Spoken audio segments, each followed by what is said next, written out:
because I was always kind of jealous that you guys were doing these talks and that we couldn't replicate it here. So I do want to tell you about some of our upcoming programs.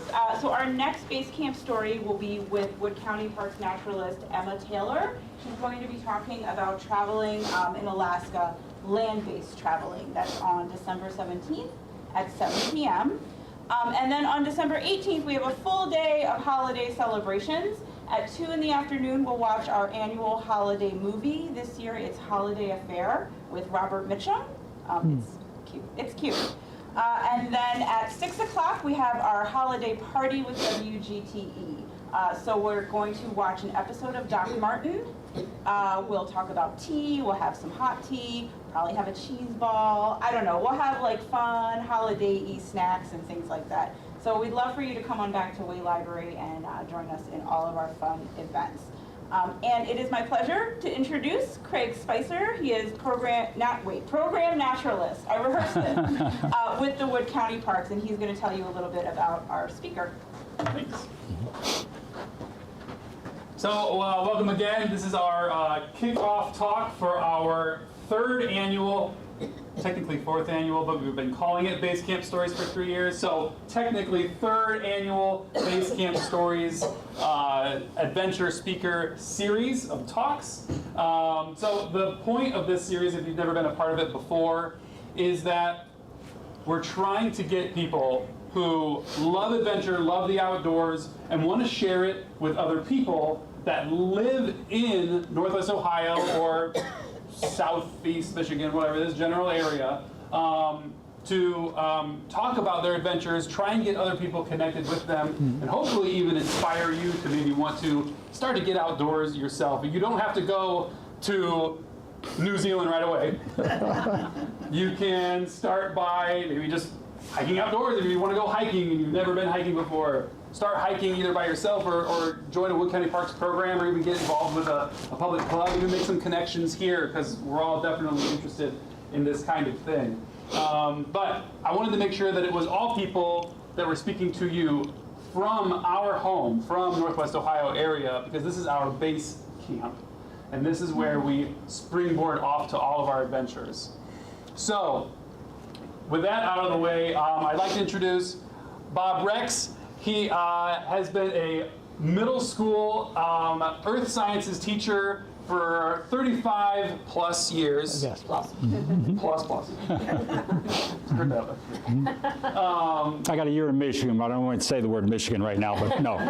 That's why I moved back to Ohio. So sorry about that. But big adventurer, been all across the world, 6 different continents, 50, although we just discussed maybe more like 49, 48 different countries. I'll give you 50, yeah, but it's okay. All sorts of different countries, loves to be all over the world, and he's here today to share with you about one place that I definitely want to get to, Australia and New Zealand. So please help me in welcoming Bob Rex. Thank you, Craig. Okay.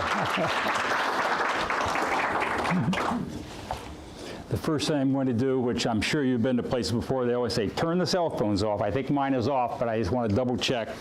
So if I hear it ringing, it might be my wife calling me. I don't know, but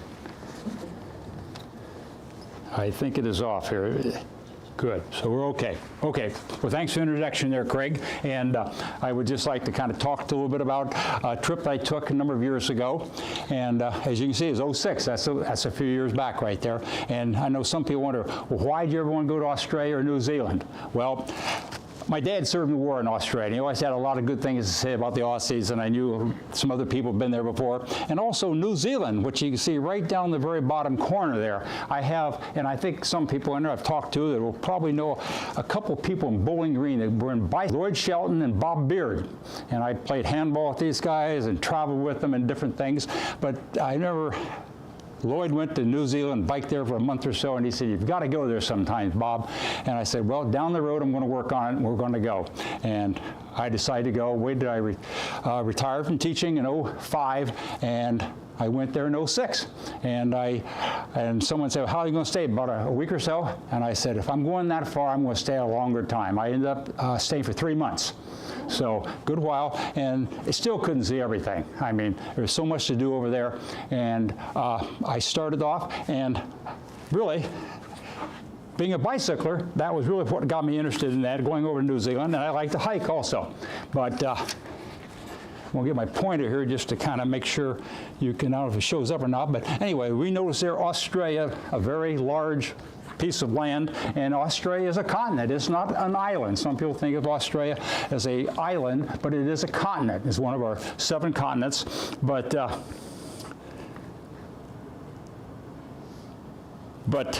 when we put my glasses on to make sure I can read my notes, I hadn't shown this for a while, and I took some notes again. I had to research some things there to make sure I'm telling you everything correctly from what happened here. But I think when you think of Australia, what's the term you think of? What do people say from Australia? They're called down under. Down under, down below the equator right there. But went to finally visit Australia, and 3 biggest islands in the world. Some people think as Australia is an island, but we know Australia is not an island. And I always told my kids in geography, the biggest island in the world is, anybody know that? I feel like I'm teaching again. Hey, ask you questions? Greenland. Good, Tammy. Greenland's the biggest island, followed by Greenland's the biggest island, followed by New Guinea, and then Borneo. So it's some of the big islands. But Australia is not an island. But anyway, Australia has about a population of 23 million. And just real quick, I'll just kind of show you there with the pointer. Hopefully this shows up here, just to where I visited. Again, we see Australia. Has anybody been to Australia before? Okay, so some people may be more familiar than I am with Australia places. There it shows. Okay, here we go. I flew into Sydney and was around Sydney for 2 or 3 days, up into the Blue Mountains, which are west of there, then drove down, and I traveled by car then, it wasn't my bicycle then, over to Melbourne, and then I visited the island south of Australia, Tasmania, spent a week out there in Tasmania, about a week in Australia, and then I spent 2.5 months in New Zealand, mostly biking and hiking, whole time I was there. But anyway, oh, forgot one place. This is a place I never even knew about, and about a month before I took the trip, I read an article in National Geographic about an island there called Lord Howe Island. It's out in the Coral Sea, and I don't know if it shows up on here or not, but it's someplace out here in the Coral Sea. Pressed the wrong button, about out in here, someplace there. And I decided to visit out there, and I flew out there. Only about 400 people live out there. And Lord Howe Island, only about 30 miles long, and it's in the Tasman Sea, and about only 400 people live there. And it's has the world's most southern coral reef, and it's remnants of an extinct shield volcano. And it's about 6 miles by 1 mile, and only 400 people live there at a time. And they only have I take it back, about 380 people, but only 400 tourists are allowed there every week. So it's very limited in number of people there. But I went out. One thing good about Lord Howe Island, you think about Australia, you think about the poisonous snakes, scorpions, or whatever. The Lord Howe Island is advertised, no snakes, poisonous spiders, and no crocodiles, too. We know that's up in northern Australia, so no crocodiles. So anyway, and they got good snorkeling. I did a little bit of snorkeling out there in the coral reef there. But one place you'll see in the picture here,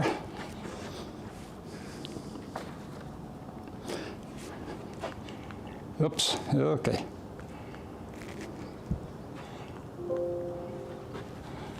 Now that you'll know how to work this here, let's make sure. Okay, here we are, Lord Howe Island. And it's not a very big island, but one big thing about Lord Howe Island, you can do some hiking. I did some hiking, I even rented a bicycle and rode the bicycle around the island. They're not far to bicycle, but this is out here, it's Mount Gower, which is up in the very top up here. I've made this point, about my yardstick along here. Mount Gower is up here. You had to have a guide take you up there. And I was ready to hire a guide up. I flew out there on a Friday, and I was going to fly back to Australia on the continent on Sunday. And the guide, the big religion in Lord Howe Island is Seventh-day Adventists. They have their service on Saturday. He couldn't take me up on Saturday. We had service that day, so I didn't get to hike up Mount Gower. But that was okay, though. So anyway, that was a little bit of my view of Lord Howe Island.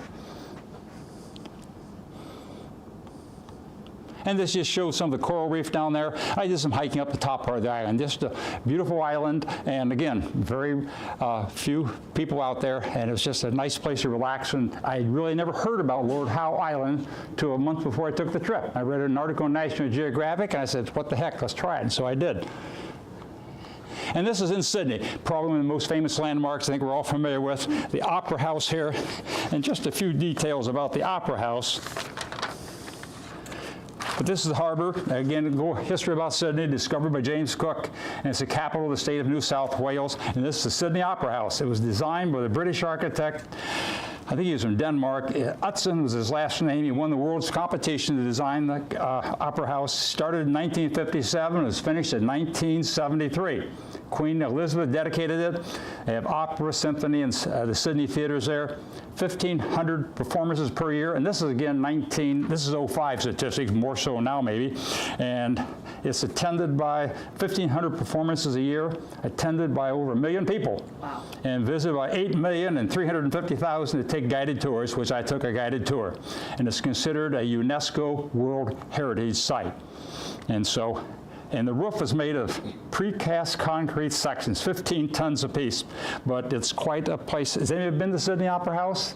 It's a great place to go to. I really enjoyed the tour right there. Did not hear a symphony or any music there. But anyway, the Sydney Harbour Bridge right behind there, you can, it's the largest steel arch bridge in the world, and you can walk across the top for about $25 or something, I think, but I didn't do that, or walk or bike across. I didn't, but that is the bridge back there.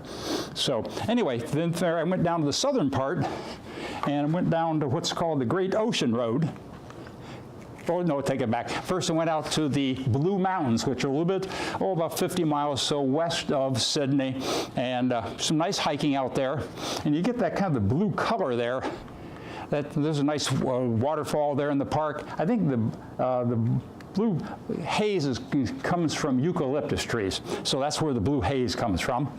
This is just some famous rock spires there in the park, and you could hike there for a week. I hiked there for a few hours one day, but I would like to spend more time, but you can't see everything, so I moved on from there. And I drove down south. This is through some of the countryside driving. It was about a 10-hour drive to get down to the southern part of Australia there, and to what was called the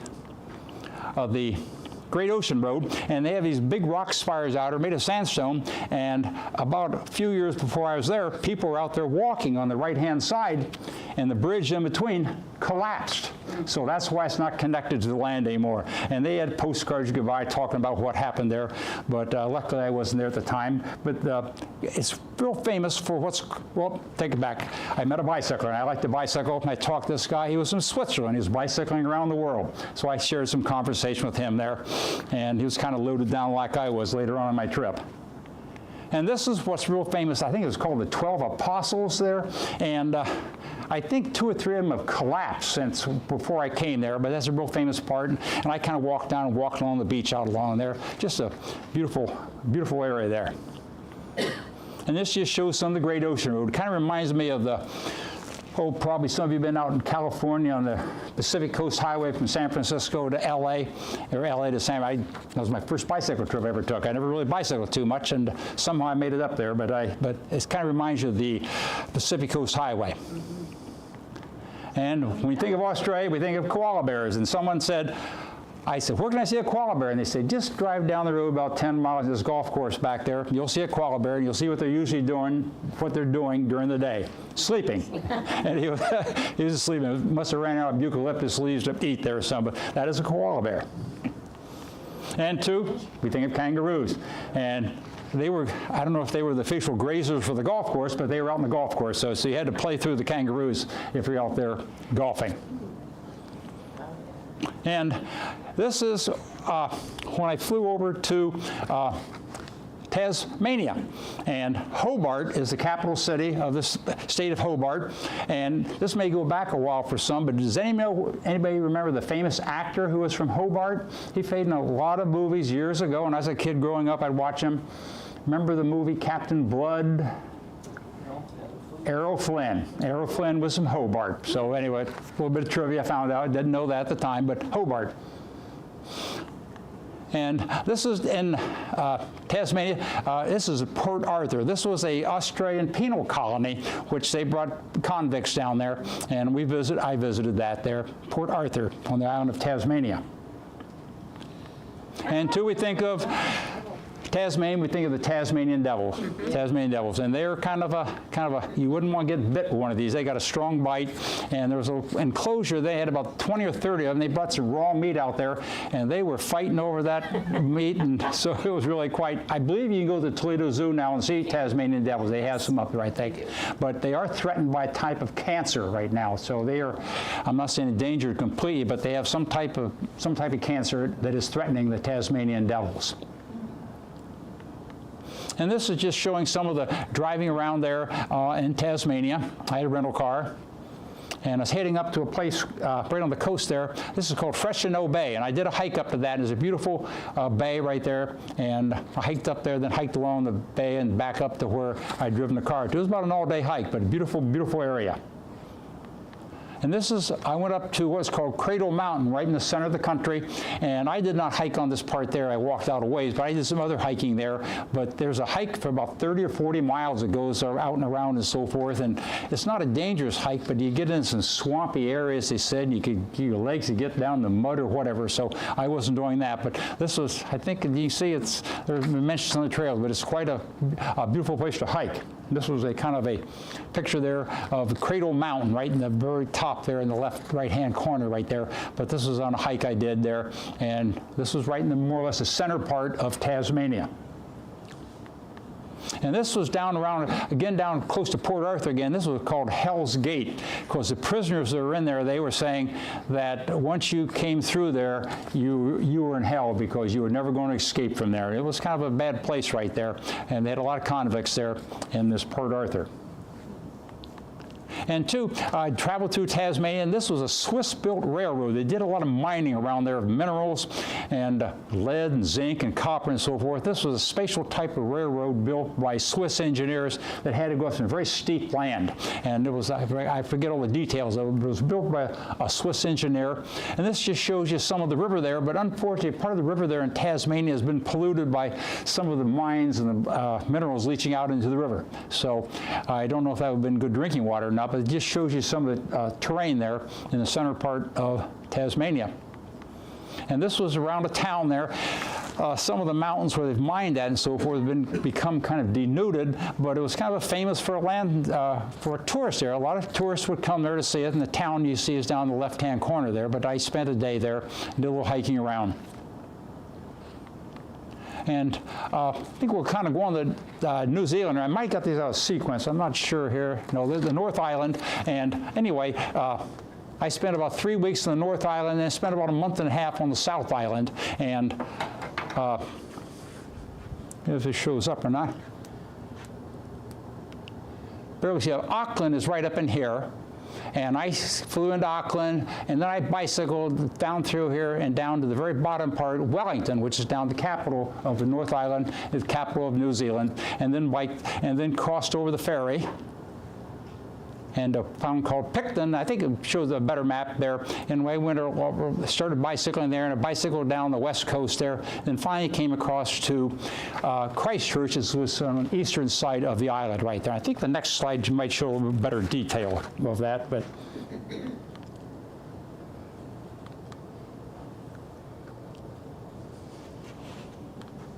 Okay, well, take it back, or jump one little bit ahead.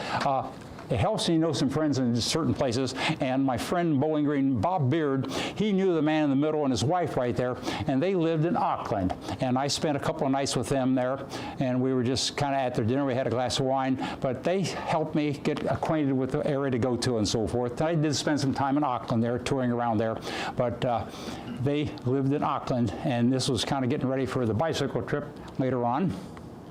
And this is kind of how I was carrying the equipment. Usually, I used to carry panniers on the back of my wheels there, but I took a cart along with me. And you see the cart there, and I had all my sleeping bags and tent and everything in there. In the front, I have up there in front a front bag there, and also a bike right there.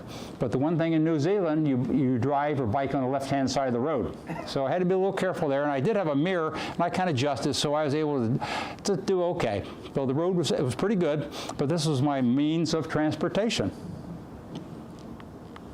And a lot of places you can stay in hostels here in Australia and New Zealand accommodations are hostels, relatively cheap accommodations. And I had mapped it out, and I stayed in different. This was just one hostel I stayed in overnight, and relatively cheap, maybe $5 or $10 a night there, and you could cook your own food there and so forth. And some hostels would even serve food.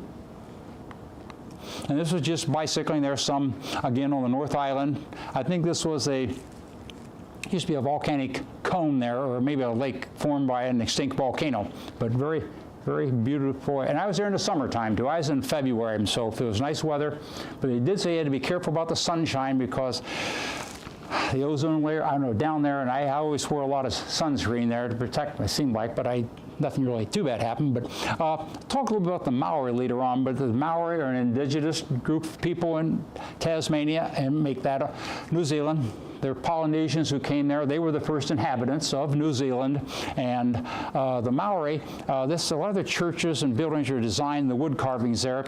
And just recently, I don't know if you heard about the Prime Minister of New Zealand, Luzon, is it L-U-Z-O-N? They just last week, they made a formal announcement to the Maori population of the country apologizing for what they've done over the years. I think you're probably familiar in our country. We have took a lot of Indian children and so forth. Canada did the same thing. Australia did the Aborigines. And they said it was our fault. We apologize. And some of the Maori are saying, well, we should get some settlement from this. I'm not sure what's going to happen, but they did admit the mistakes they did right there. So it's kind of sad about the Maori there, what they did to it. They were the original people there, like the American different tribes in our country. And this was just a lot of different volcanoes. There's one volcano from a distance there, and it wasn't erupting, thank goodness. But and two, I did, as I bicycled down the West Coast, someone said you ought to go to White Island. White Island is a volcano on an island about 25 miles off the coast, and they used to mine sulfur out there. And I took a boat ride out there with about 25 other tourists, and even you can see the sulfur there and fumes coming up. You're supposed to wear helmets. You're supposed to wear a mask. I didn't have it on at the time right there, but hiking around there, and it was a great trip out there. Spent about a couple hours hiking around, but just recently, about I think 2-3 years ago, they had a volcanic eruption. And it was not like the lava shooting up, it was gases, and 22 people died. So you just never know if you're at the wrong place at the wrong time. Luckily, I was okay the day I was there. And years ago, I was in Nepal for a week traveling, and in Kathmandu, they had a serious earthquake about 2 weeks after I left. So luckily, you just never know. You're at the wrong, as a geologist, I always say, geologic time is happening now. So you just never know what can happen there sometimes. But then, too, over in New Zealand, their mail is delivered by a lot of people, a lot of bicycles. This was a mail carrier here in New Zealand, one of the towns I was in. But she was very happy doing her job there, but it wasn't raining. It was a nice day, so but I don't. And this was just driving along the coast there in the North Island.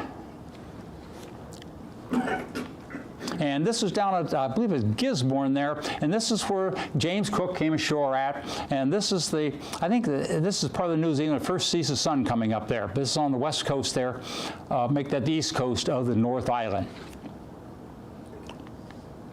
And this is down at the town of I make sure I get the town. I'm getting confused a little bit there about the names of the town. There's a town I'm going back to New Zealand in about a month from now. I'm going to spend 3 weeks, and I'm not going to be in this town here, but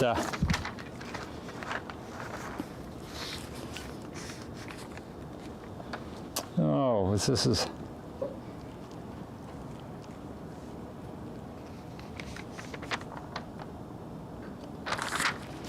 I want to tell you the correct name of the town here. Okay. Anyway, they had the earthquake there 75 years ago to the day I was there. And I did not know about it. And anyway, they commemorated about 180 people were killed there in this earthquake. And luckily, they had a ceremony the next day talking about the island. They rebuilt, they've rebuilt the town and kind of Art Deco. It's kind of like Miami, Florida. Beautiful town there, but it was 75 years ago to the day, the morning I woke up, that they were celebrating the earthquake that happened there. And this next picture, I think you'll see this is where the British band was in there playing, because the British ships were anchored offshore at the time. And the woman's talking up there. You can't quite see her. She was the prime minister at the time, Helen Clark.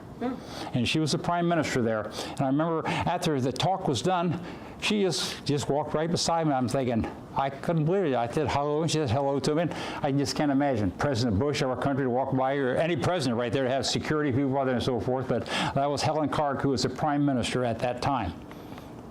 And this is, again, still on the North Island, and this is considered one of the great hikes in, they have what are considered 10 great hikes in New Zealand, and I was able to do about 4 or 5 of them. This is just a one-day hike. It's called the Tongariro Crossing.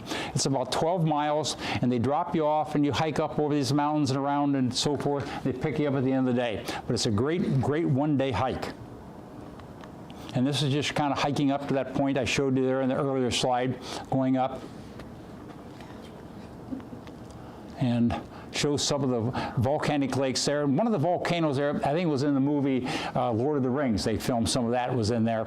But luckily, a year or two after I was there, my daughter, I guess she went outside Dad, she went and lived in New Zealand for 9 months with her boyfriend at the time and did some organic farming and traveling around. They were hiking the Tongariro Crossing and only got about halfway across and bad weather came in. They had to turn around and go back. Luckily, I had a great day. So it was really nice there hiking. And you see some of the couple of lakes, those are kind of, they've got a lot of acid and so forth. It's just not water you want to drink or go swimming in. But you can see the trail kind of working your way through there. And this is kind of at the end of the day, you're hiking back down. You see the trail there. And we got about another couple miles beyond there was where the buses came and picked you up at. And then the South Island.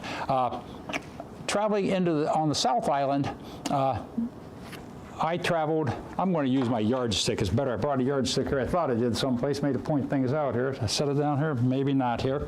But anyway, crossing on the North Island to the South Island, you take a ferry.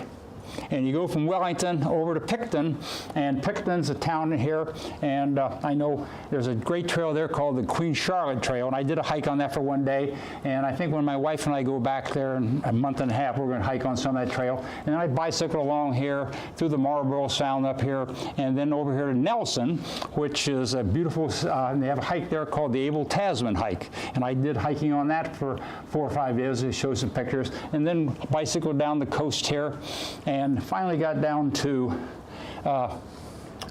Port Arthur, and I rented a car from there. Then I bicycled on. I traveled on down here. There's some great glaciers down here, and then I came back up to Port Arthur, and I came across here by train into Christchurch, and I kind of joked. That's why I had to stop misbehaving, because my wife was going to meet me there then. She came over 2 weeks, so I met her in Christchurch, and then we went from there. We went south.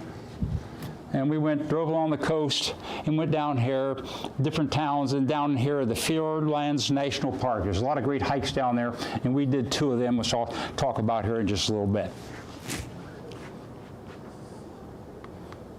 And this, I guess, just going back a little bit, this is back in Wellington, which is the capital of New Zealand. We're going to hope in the trip we're taking there in a month, we're going to spend a couple days there, but it's the capital city. I was telling my barber today, the only time I ever got a haircut by a barber other than my one for 50 years was in Wellington. I had to get a haircut there, so I remember going there, getting a barber. He did a good job. And we'll go back on this one. There's a great botanical garden there. And I hiked down, went up the top of the gardens and worked my way down. And there's a big field of roses, and they were all named. They had the name of the roses there below each rose. And I couldn't believe just every rose had a different name. And I stopped to take a picture of all the roses right there. And I looked down, the rose it was right in front of me, as you'll see in the picture. I jumped ahead a little bit.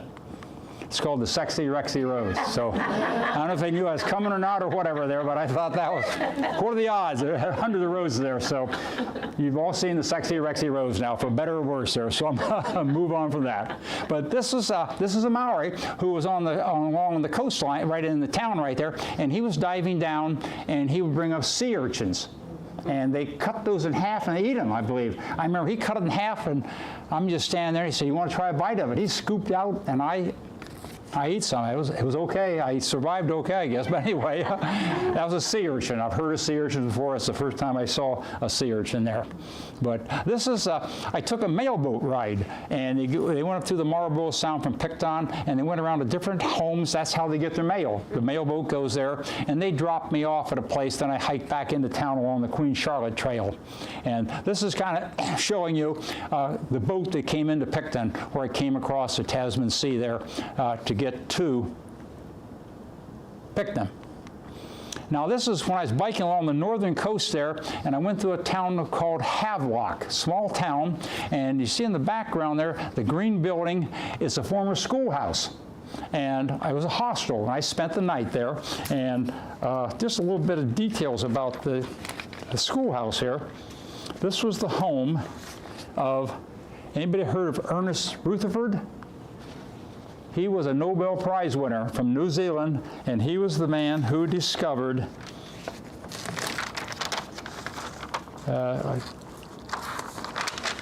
he won the Nobel Prize back in 1908, and he did research in atomic nuclear physics, discovered the proton chemical element named after him also, and he's buried in Westminster Abbey beside Charles Darwin and Isaac Newton. So he's quite a famous person right there. But anyway, that was from what there a long time ago, and everybody has to be from someplace, and that's where he was from right there. But anyway.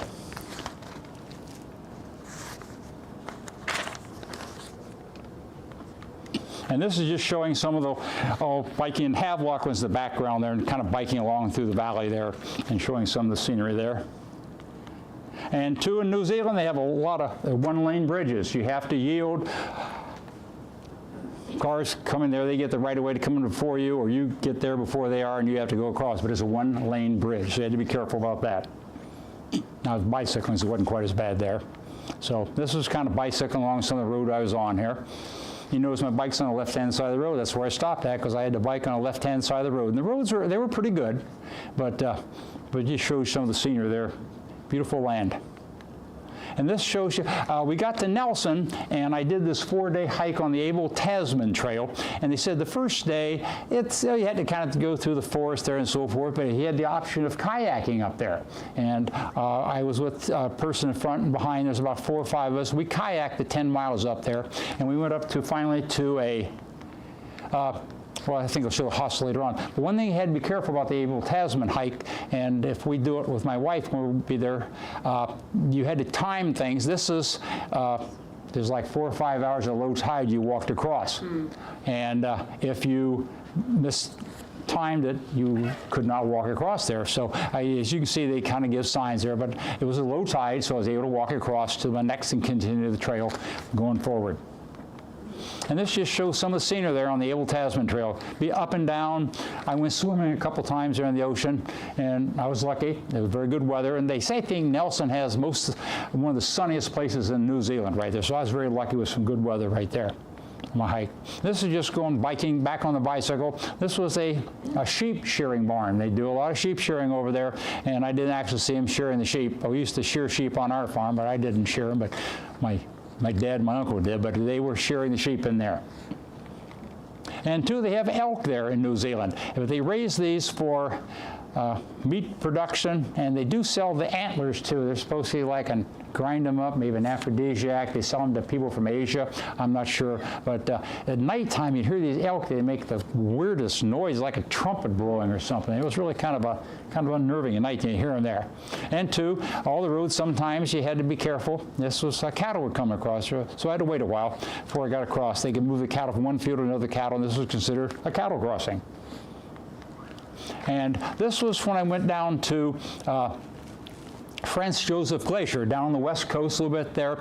And if you wanted to, you could take a helicopter ride up to the glacier. And I was telling my wife, we're going to try to go down there in about 3 weeks. She said, you can go. I don't think I want to. She's not a little afraid of heights right there, so I don't know if I'll go up there or not, but I really enjoyed it there. We took a helicopter ride, just 4 of us, the pilot, myself, and 2 people behind me. And this is when I got off, they flew up to the glacier. It's considered a temperate glacier, and it's melting pretty fast up there. It's receding there, but we know as the world's climate's going up there. But this is, you got to walk around the glacier some, and this just shows you some of the glaciers that comes down from the mountain there. And we maybe stayed up there. I forget where he jumped off. That was just a good picture there of what the glacier looks like. And this is going back to the this was back to the Fox Glacier. Had to go down the road a ways to get to that, and you could hike on that if you wanted to. And you see it coming down from the mountains there, and but it changes every day. It kind of moves around a little bit, and that's the rocks bringing down a kind of a grayish color there. And we put these crampons on your feet there to hike up there. We had a guide and told us which way to go and so forth. So. And you had to climb up some heights. Every little squeamish of heights, it might not have been, I did it, so I don't know. But I made it okay, luckily. And they made bridges there across because the glacier's kind of moving somewhat all the time, so they change those around. So again, it looks more dangerous than what it is, I guess. I don't know, but I'm here. I made it through okay, I guess so. But this just shows you something. I stayed in a hostel right there in town of Franz Josef, looking back up at the glaciers, and again, I was very fortunate. Good weather when I was there. And this shows kind of Lake Matheson, which is right around Franz Josef. In the background, probably the highest one, I think it's the one in the middle, that's Mount Cook, which is the highest mountain in New Zealand. I think it's 12,000 plus feet or so, but I didn't get up to Mount Cook. The weather's bad. When my wife was there, we was going to drive up. We didn't go up there, but this is a lake. You can see the reflection. Lake Matheson, I believe. And 2, meeting bicyclers. I met this couple. They were bicycling around the world. They're from England, so they were really loaded down. And they were just a great couple to talk to right there. So they met them down there in one of my stops. And this was just a Catholic school there. It was named after the Pope, John Paul II, right there, high school. I forget which town this is in, but. Now, I did take the train across from the west coast of the South Island over to Christchurch, and I went up to Arthur's Pass where the train stops at, and I spent a night up there, a day extra hiking and so forth. But the helicopters there, a woman had been staying in the hostel I was at a couple of days before then. She did not come back, and they were out hunting for her. And I found out later on they did find her. She had fallen off the side of the mountain. She had perished right there. So this was kind of a rescue team going out there. So I don't know what happened, but they did find her later on. I found that out later. And this just shows up at Arthur's Pass, and the train goes through there, and I think we're going to stop up there again about 2 or 3 weeks and spend a couple of nights there. Some nice hiking trails around there. Again, on the other hand, I will try to be careful right there. I don't think I'll tell my story to my wife about the happening there, but she's probably heard it before, so I don't know. But this is flying down to Queensland, Queenstown, which is in the southern part of the South Island, and it's some great places to go there. And we spent about 2 weeks. No, I take it back. I'm getting mixed up in these trails. Before my wife came, we did a hike, and it's called the Root Burn. And it's about a 4 or 5 day hike, and you had hostels, you carried food with you. They had cookers there. You had some freeze-dried meals you cook up and so forth. This is where, and behind it, that says the Root Burn there. And this is hiking up to the valley there. We had some good days and not some good days, but it wasn't that bad. It was really pretty good. And this just shows here we're kind of hiking up along the water there, and a waterfall in the background back there, heading up that direction. And this is kind of hot. This is a warming hut. It wasn't a place where we stayed at night. That was kind of cool that day. We stopped there, talked to some people there on the hike. And this again shows some of the scenery. And I'm looking for a hobbit here. Remember they filmed that, but I didn't say anything down the hole right there. But I did a futile look there, but didn't say anything. And 2, we got some snow. The 3rd day we was hiking. You see these little white spots? That's nothing bad in the picture. That's actually snowflakes coming down there. We got some snow. And it showed, you see the next picture, those mountains the day before had no snow on them. And they had a lot of snow there. We were there, and I was in the first part of March or so forth there. So it's in the summertime right there. But this is in the South Island, so you can expect snow there. And again, you see some of the mountains here that, again, the day before, we had no snow on the mountains. And again, some more of the hiking through the parts of the trail.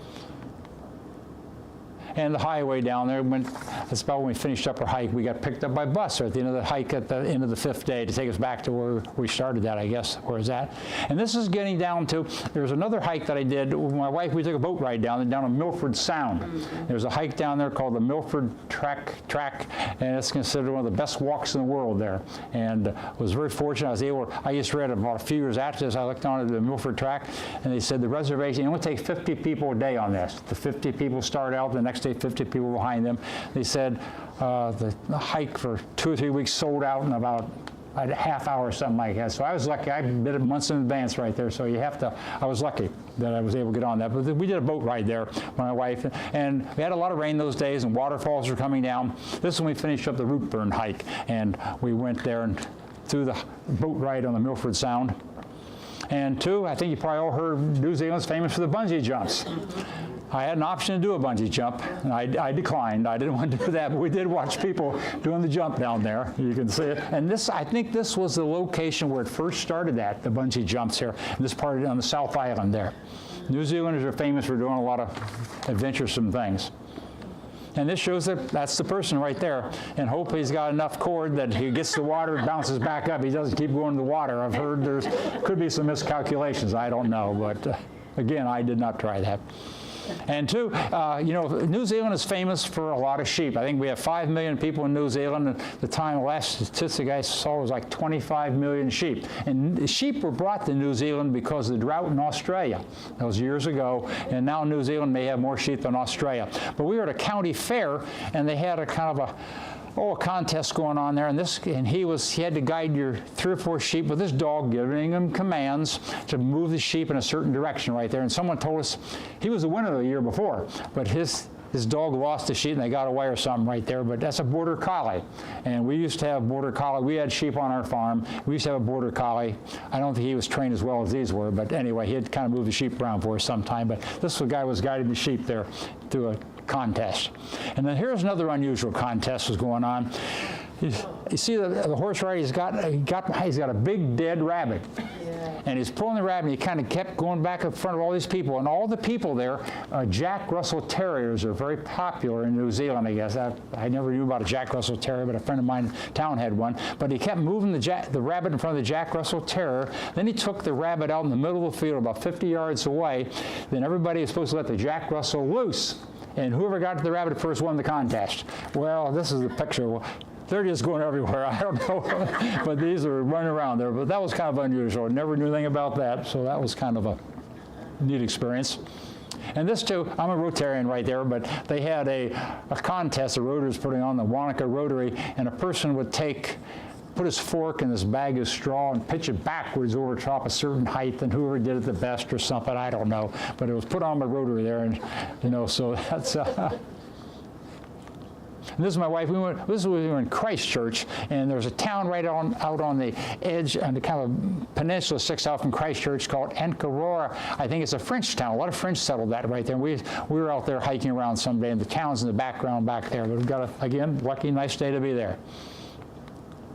And this was, I think, my wife had left, and she was going back home, and I was heading back down to South Island again to do some more hiking. And I remember we're going along. I never told her this. I had a month before there, I'd rented a car a little bit in the North Island to get across from one place to another place.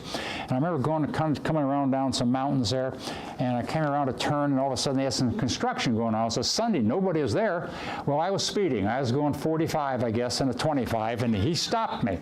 And he said, I said, I wasn't going that fast. He's trying to plead some story, you know. And he said, well, hey, we are draconian over here in giving out fines. I'm going to have to give you a fine. And he gave me a $100 ticket.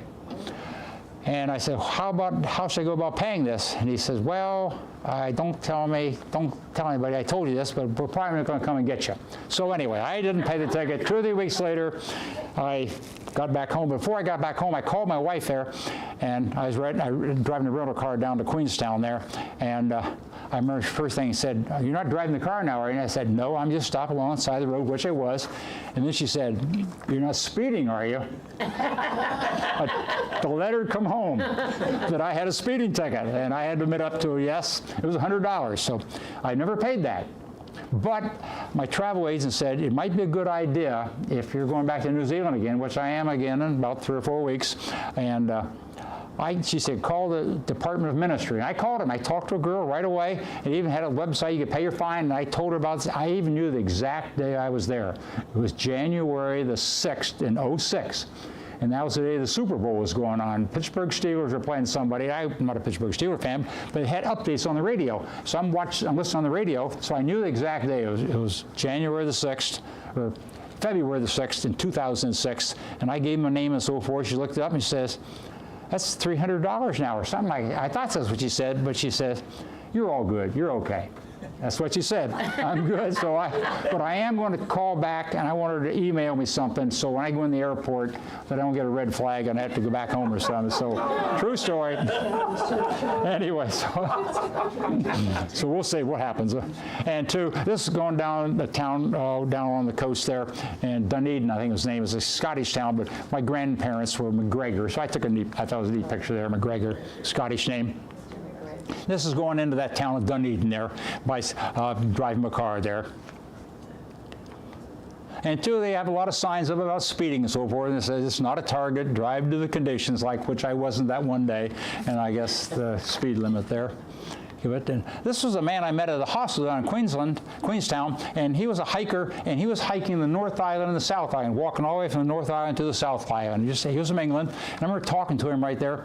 He had a good English accent, and some guy came up and talked to him a little bit too, and he had an English accent. I couldn't hardly understand. The guy walked away. I said, "Do you understand?" He said, "Oh, he's from Lancashire.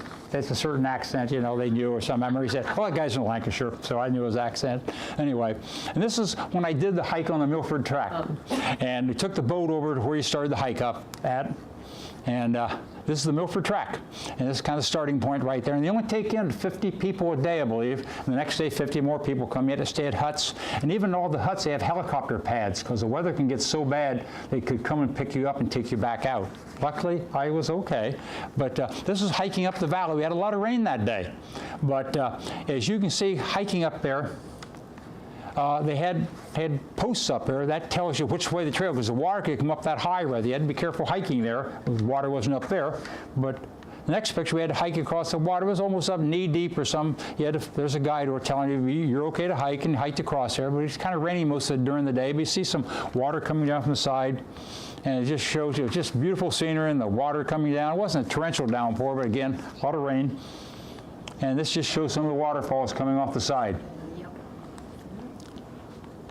And this is up the top. The next day, after the first hut we stayed at, we hiked up the next day, and the weather turned out to be beautiful that day. And I'm standing at a point right there, and I asked them later, "What's the name of that place?" And they call it a 7-second drop, 7-second point, because you fall backwards, it takes you 7 seconds to fall down to the bottom right there. So something like that. And this you can see where the people were standing at there. That's where I took the picture at, and you see the drop off the right-hand side. But just a beautiful day for hiking then. Oh, Lord. It was just looked out, and this just shows, this was the valley I hiked up the day before, and it's not raining that day. I mean, it was beautiful looking back down. The day I was hiking, it was raining. But this shows you, getting back, finish up, I think the third or fourth day, there's a waterfall called Sunderland Waterfalls, and it's, I think, the third or fourth biggest waterfall in the world. It has 3 drops of 800 feet, 700 feet, and so forth. But you could hear it a mile away, just roaring and making a lot of noise. It was a beautiful waterfall. And this shows, the next hike I did was called the Kepler Trail, and I was at the town down below. We took a boat across, we hiked up here, and kind of shows some of the land from up a higher point. This shows going through the valley there on the Kepler Trail. And this shows one of the lakes we passed by on the trail.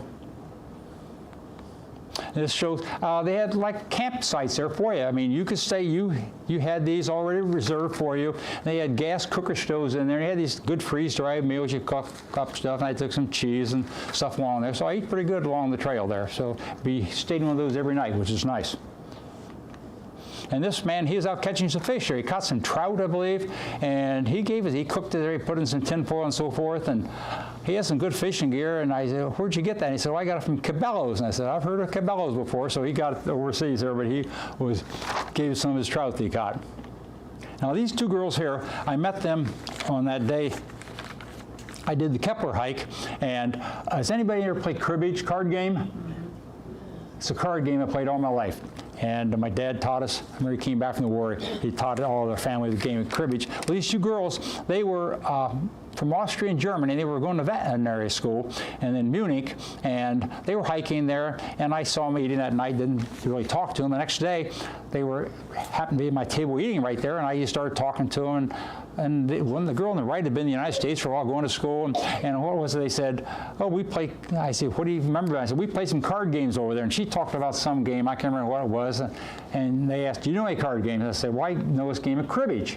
You have to have a board to count on it, and I didn't have a board, but we counted up right there, and we played in cribbage, and I didn't know if they liked it or not. The next day of the hike, I didn't hike with them. I remember sitting down at the table, and one of the girls come up to me and tapped me on the back and says, Bob, we're ready to play cribbage again.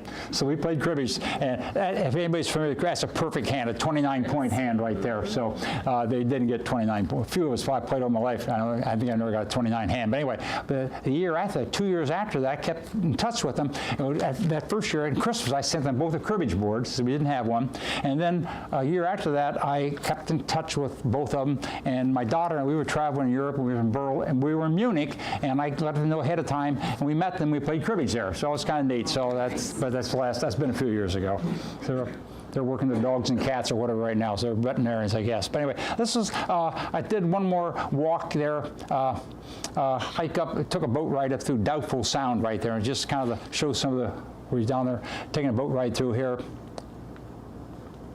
Getting like Milford Sound, saw some dolphins there in the water, and visited a sheep ranch.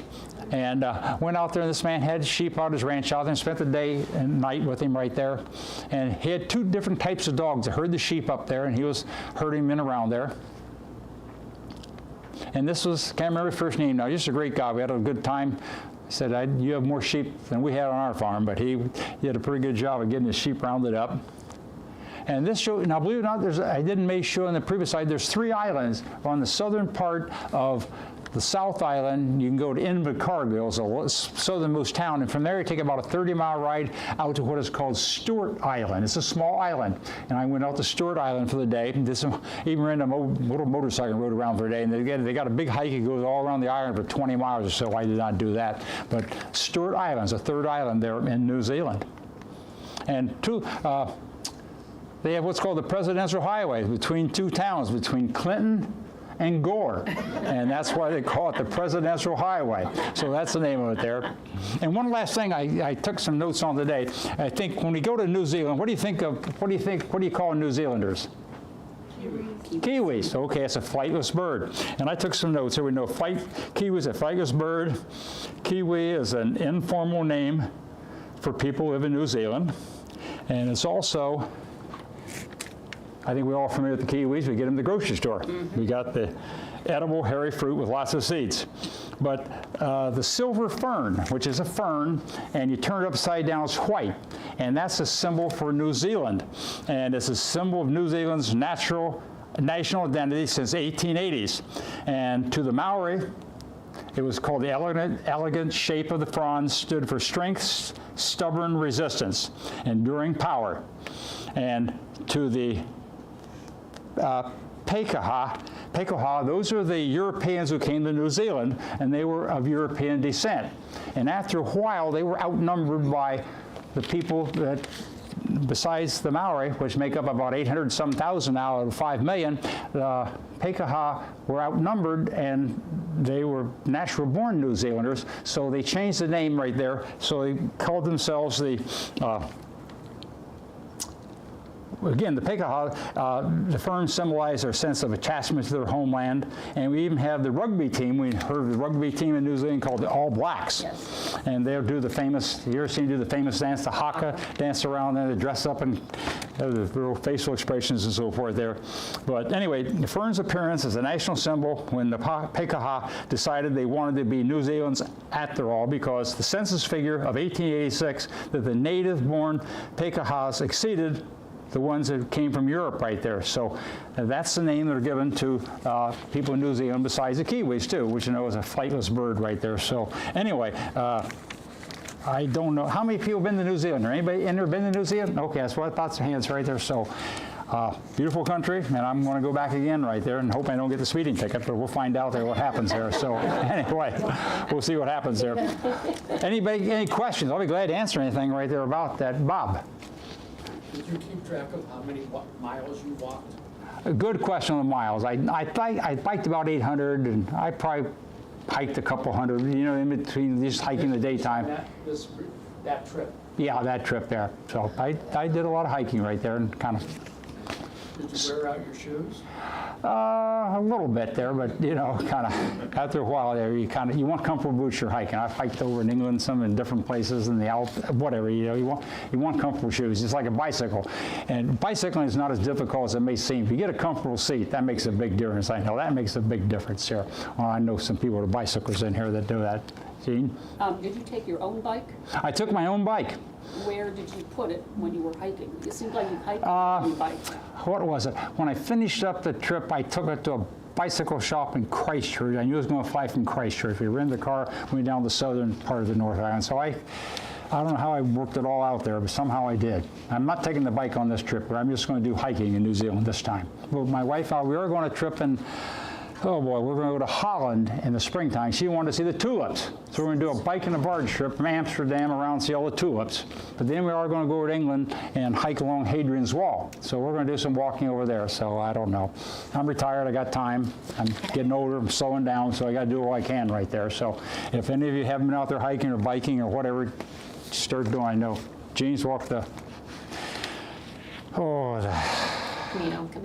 Camino Trail in Spain. I walked on it for 1 mile, my wife there, but no, nothing like Jane did right there. So anyway, so just keep on walking. I think that's the best way to do. Just keep moving. So hope I appreciate you listening up there. I know I stumbled over a few things here, but I hope you got a little idea of what it's like. Beautiful country, if you ever get a chance right there. And they do speak English too, but it's a little, it's a little tough to understand sometimes right there. So I'm hard to understand too. So again, Bob. The rock formation looked pretty consistent